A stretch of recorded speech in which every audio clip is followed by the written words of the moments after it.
Okay, everybody, this is your first flip video for the year. So this is about Dog Star, the short story by Arthur C. Clarke.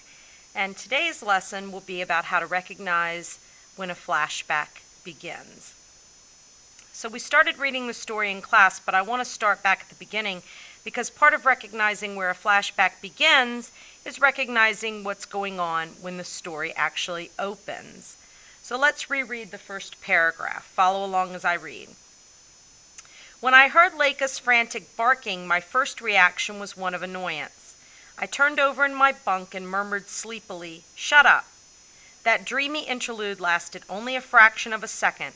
Then consciousness returned, and with it fear. Fear of loneliness and fear of madness. All right, so we know the story's written in the first person because the narrator uses the word I. And what is he doing, he or she doing, when the story opens? Well, it says he turned over in his bunk and he murmured sleepily, "Shut up," after he heard Leica's frantic barking. And, I'm assuming Leica is a dog since there's a picture of a dog on the cover and dogs bark. So I think the narrator is dreaming about a dog.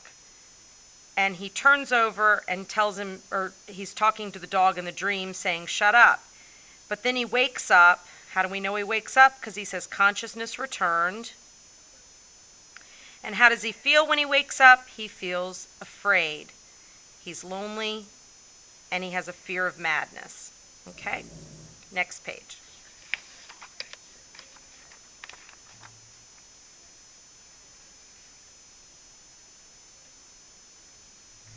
So when he opened his eyes, he says he was afraid of what he might see. Reason told him that no dog had ever set foot upon this world. Well, we don't know where that world is. I don't know what kind of world no dog had ever set foot upon. But he says Leica was also separated from him by 250,000 miles of space. So wherever he is in this world, Leica, his dog, is very far away. And then he says she's also separated from him by 5 years of time.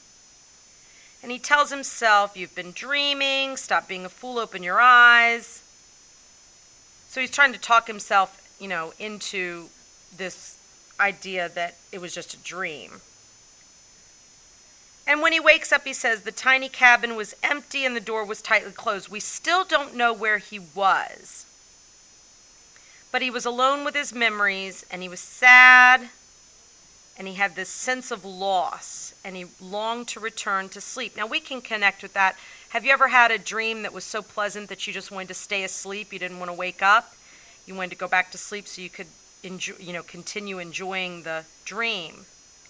But he says it was well that he failed to do so, that he didn't go back to sleep, because if he had, sleep would have been death. So he's saying he wanted to go back to sleep, but he was glad he didn't, because had he gone back to sleep, he would have died.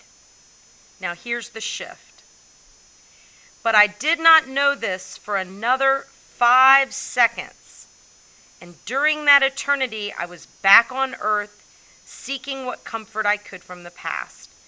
So the flashback is going to last 5 seconds in his mind.